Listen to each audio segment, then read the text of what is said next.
The house was quieter than ever. After the funeral, silence filled every corner, lingering like dust that refused to settle. Daniel Harper hadn't been inside his mother's attic since he was a child. Now, at 58, he climbed those narrow wooden steps again. The smell of cedar and thyme greeting him like an old memory. He didn't come here to grieve, at least that's what he told himself. He came to sort things, to clean out the past, as his sister called it. But every box he opened seemed to whisper her name, Margaret. Harper, written in her graceful, looping handwriting. In the far corner, half hidden beneath yellowed newspapers, he found a small wooden chest. The hinges groaned when he lifted the lid. Inside were things that time had forgotten, faded photographs, a broken wristwatch, and a bundle of old letters tied with a ribbon. So delicate it nearly disintegrated in his hands. Most were addressed to his late father, but one was different. No name, no address, just his mother's handwriting and a date, March 3rd, 1982. Daniel frowned. He was 18 that year, the same spring. His mother stopped talking about the accident. He hesitated, then unfolded the fragile paper. The ink had bled slightly, but the words were clear enough to sting. If you're reading this, it means I never found the courage to send it. I only pray that one day someone will understand why I stayed silent. His throat tightened. The letter wasn't addressed to anyone, but every word carried a heavyweight apology, regret, and something else. Love, maybe. Or loss. Daniel sat down on the dusty floorboards, the paper trembling in his hands. His mother had always been strong, composed a woman who never allowed herself to cry, even when his father died. But this letter was different. It sounded like confession. Outside, rain began to fall softly against the attic window, like the world itself was holding its breath. Daniel read the next line. Greater than. You were too young then to remember what happened that night. Maybe it's better that way, but every morning since I've lived with what I chose not to say. He stopped reading. The words blurred. His mother, his steady, faithful mother, was hiding something. For a moment, Daniel felt an ache he hadn't felt since childhood. The feeling that the people we love most are sometimes strangers we never truly knew. He folded the letter carefully, placed it back in the box, and sat in the dim light, unable to decide whether to read the rest or leave the past buried where it belonged. Daniel sat in the attic long after the rain stopped. The air had turned cold and heavy, but he didn't move. The unopened part of the letter lay across his knees like something alive, demanding to be read. He thought of his mother's hands, always steady, always kind, and wondered what they had shaken over as she wrote those words. Finally, he unfolded the page again. Greater than. You remember your father as a good man, Daniel. He was, in many ways. But the truth is never as clean as we wish it to be. The night of the accident wasn't what it seemed. Daniel's heart thudded once, hard. The accident. The word that had always ended every conversation. He could still recall flashes of that night, the sirens, the neighbors' hushed voices, the smell of gasoline and rain, his father's car wrapped around a telephone pole, the headlines calling it a tragic loss. He had been told it was just a storm, a skid, a cruel coincidence. He read on, his mother's words trembling across time. Greater than. He wasn't alone in the car, Daniel. There was someone else, a woman named Evelyn. She worked with him at the bank. I found out only that morning. When they said it was an accident, I let him, because telling you the truth then would have destroyed more than it healed. The attic seemed to close in around him. His father, the man who had taught him honesty and faith, had died with another woman by his side. His mother had known and chosen silence. Daniel pressed his hand against his mouth. Not in anger, not even disbelief, just grief. The kind that comes from realizing you've loved an illusion. The letter continued, each word like a soft wound. Greater than. I stayed silent for you and your sister. I thought protecting you from the truth was love. But as I grow older, I wonder if I only protected myself. He let out a shaky breath. He could almost hear her voice, gentle, steady, but with that quiet sadness he had never understood as a boy. Outside, thunder rumbled again, distant this time. The house creaked as if it too remembered. Daniel folded the letter halfway and stopped. He could feel there was more, something she hadn't yet confessed. At the bottom of the page, in faded ink, was one final line. Greater than. If you find this someday, go to the old oak by the river. What I buried there is the truth I couldn't carry. His pulse quickened. The river, the old oak tree. He hadn't been there since his childhood, the place where his father used to take him fishing before everything ended. He closed the box, took the letter with him, and descended the attic stairs.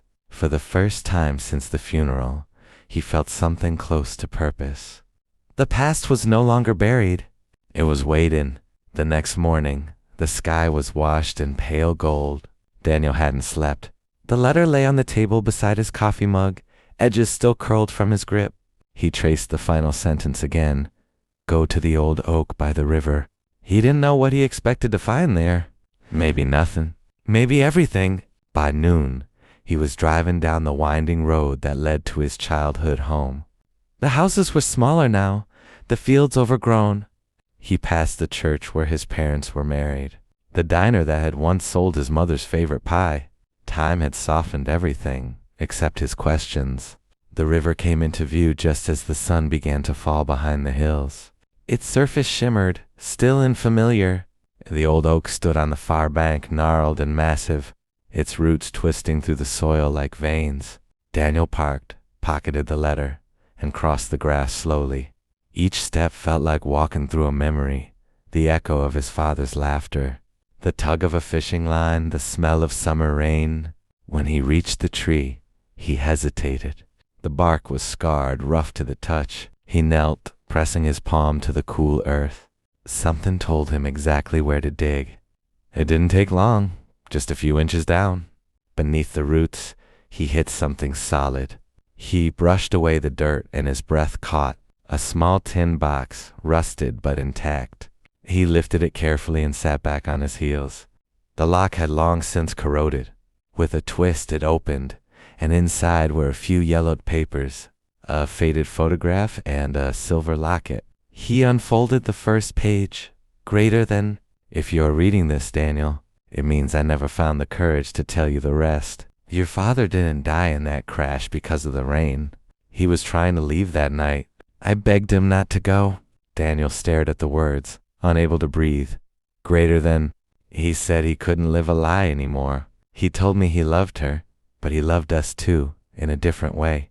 He promised to come back in the morning, but the road took him before he could choose. The paper trembled in his hands. His mother's secret wasn't betrayal, it was heartbreak. She had carried it like a cross, not to protect herself, but to protect the memory of a man who never got to make things right.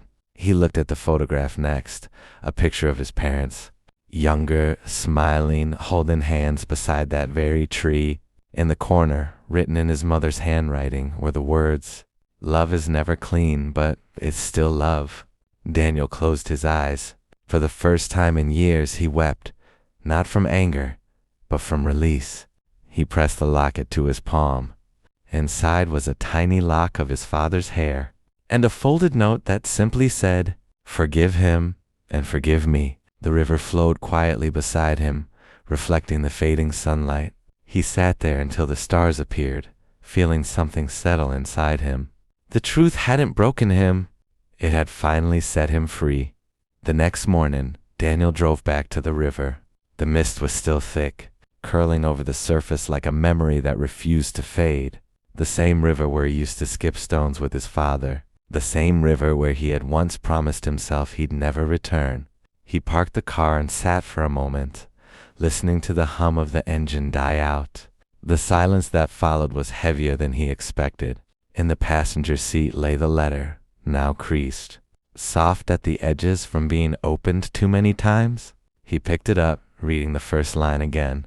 "If you ever come back to the river, know that I never stopped loving you." It wasn't signed, but he didn't need a signature. He could hear his mother's voice in every word. Daniel stepped out. The air was cold, sharp against his skin. The ground squished beneath his boots, soaked from the night's rain. He walked toward the water, each step feeling like it pulled him deeper into the past. At the bank he saw the old oak tree still standing, taller.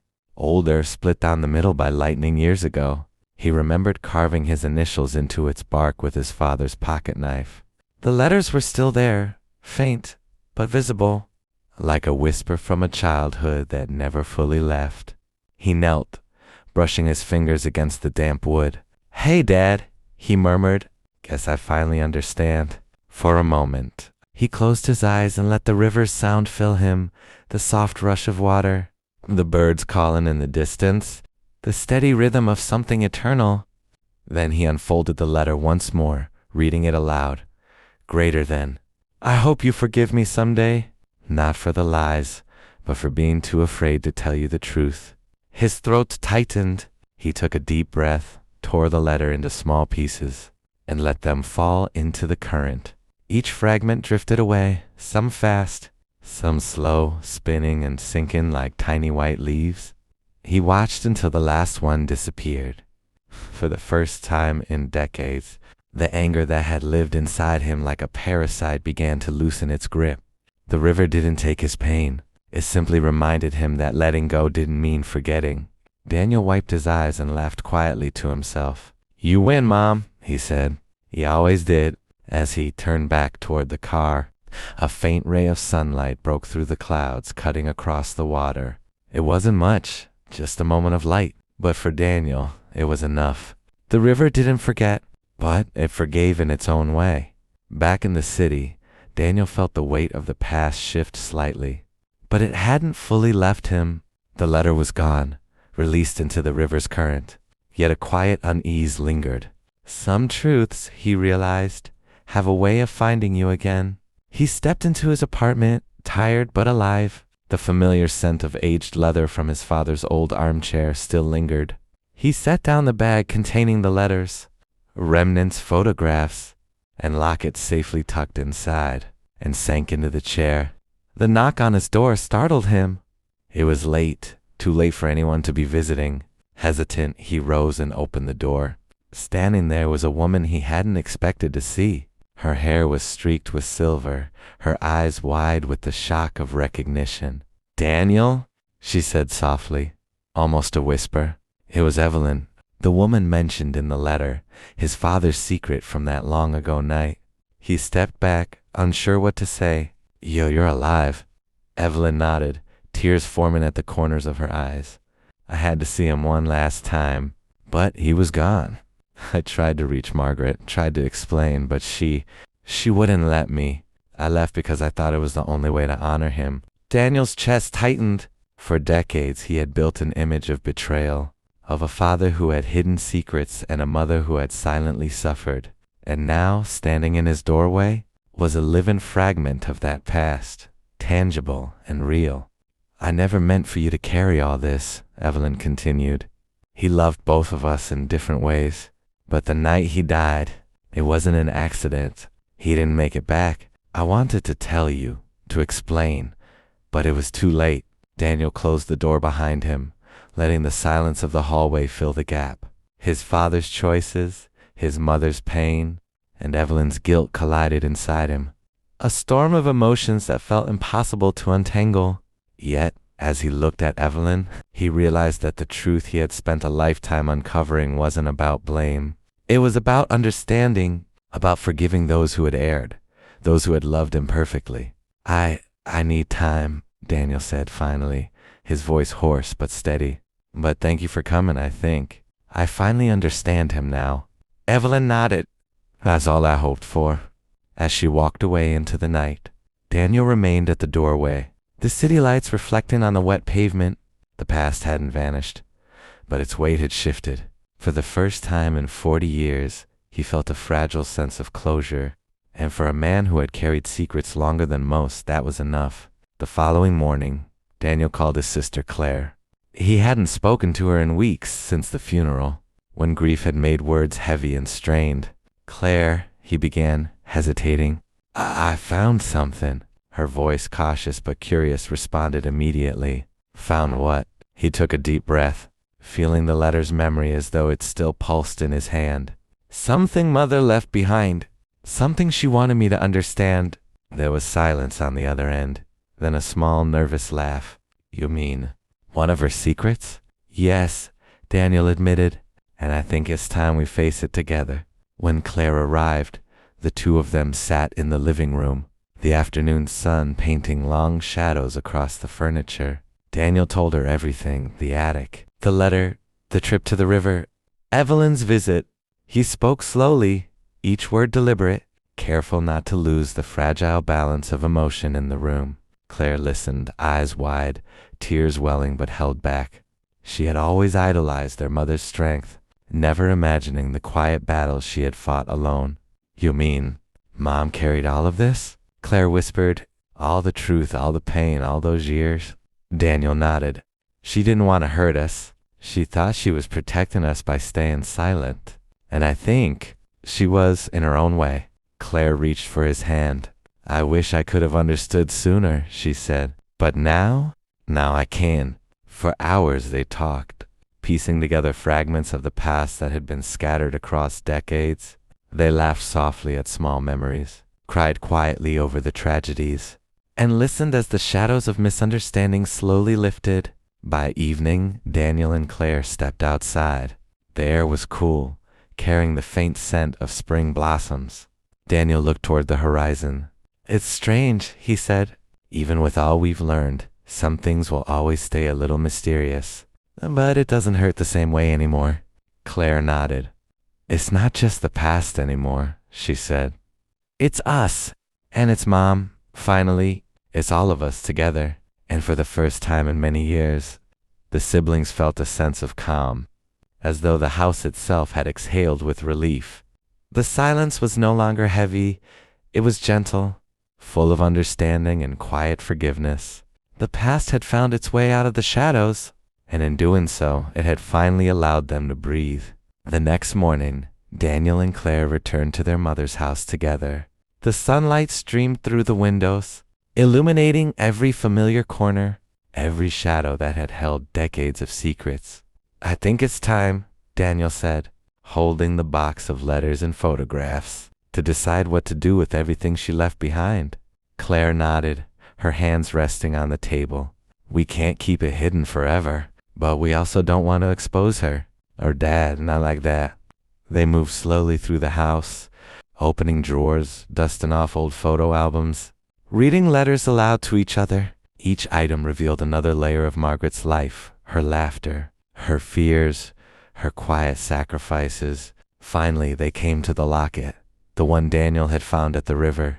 He opened it, revealing the tiny lock of his father's hair and the small note.